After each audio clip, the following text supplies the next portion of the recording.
قرآن پاک نے کہا یہودیوں پہ اللہ نے ذلت مسلط کر دی ہے، یہ ذلیل ہے، ان کا کوئی دیش نہیں، یہ جہاں انہوں نے قبضہ کیا ہوا نا فلسطین میں، یہ قبضے کی جگہ ہے اور ایک مٹھی بھر ملک ہے، شاید 60-70 لاکھ آبادی ہو اسرائیل کی۔ اگر امریکہ اس کی مدد نہ کرے تو اسرائیل قائم نہیں رہ سکتا، اور اس کے گرد 12-14 اسلامی ملک ہیں۔ بیت المقدس مسجد اقصیٰ معمولی جگہ نہیں، حضور نے فرمایا 3 سفر کرو تو سمجھنا ہم عبادت کر رہے ہیں۔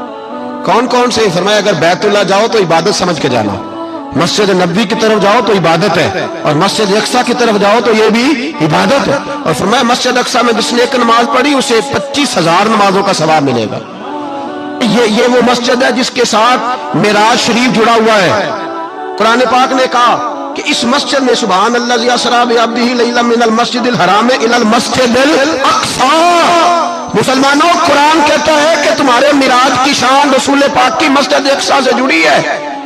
جس محبوب کو رب معراج کرائے تو مسجد اقصیٰ میں لا کے کرائے۔ وہ جگہ معمولی جگہ ہے، وہ معمولی جگہ ہے مسجد اقصیٰ۔ نبی پاک نے وہاں نبیوں کی امامت کرائی، 17 مہینے اس مسجد کی طرف منہ کر کے تیرے اور میرے رسول نے نمازیں پڑھی۔ چھوٹی جگہ ہے، اور پوری دنیا کا مسلمان اسے چاہیے شرم سے گڑ جائے۔ ایک امریکہ کا صدر بول کے کہتا ہے کہ اسرائیل کو اجازت ہے اسے دارالحکومت بنائے، اور مسلمان حکمران بیان دے رہے ہیں ظالموں، لٹیرو، تم اپنی اپنی سیاستیں چمکانے کے لیے پہلے ایک دوسرے کو گالیاں دیتے ہو، پھر اکٹھے بیٹھ جاتے ہو نمبرنگ کرنے کے لیے۔ تم دین کے اس مسئلے میں سارے اکٹھے کیوں نہیں بیٹھے؟ سارے پاکستان کے سیاستدانوں کو، علماء اور مشائخ کو چاہیے تھا ایک پیج پہ اکٹھے ہوتے، اکٹھے بیٹھ کے ایک بیان ہی دے دیتے، ایک بات ہی کر دیتے۔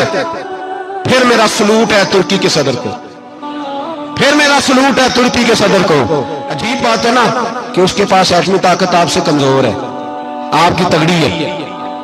اس کے پاس جو فوجی طاقتیں ہیں وہ اپنی جگہ پر، آپ کی فوجی طاقتوں کا لوہا مانتی ہے دنیا، لیکن پھر مجھے کہنے دو نا، میدان میں بندہ ایٹمی طاقت سے نہیں لڑتا، ایمان کی قوت سے لڑتا ہے۔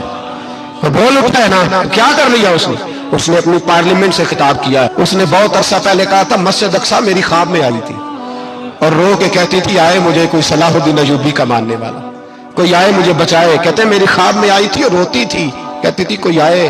اور ایک شاعر نے کہا ہے مسجد اقصیٰ نبی پاک کو بھی بلاتی ہے، کہتی ہے ایک بار پھر طیبہ فلسطین میں آ، راستہ دیکھتی ہے پھر مسجد اقصیٰ تیرا، ایک بار پھر سے طیبہ سے فلسطین میں آ، راستہ دیکھتی ہے پھر مسجد اقصیٰ تیرا۔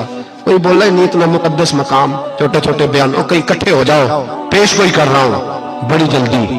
اس امریکہ کو لوگ ٹوٹتا ہوا دیکھیں گے، اس سے بکھرتا ہوا دیکھیں گے، اس سے لرزتا ہوا دیکھیں گے، اس لیے کہ مقابلے رب رسول سے اتنے آسان نہیں۔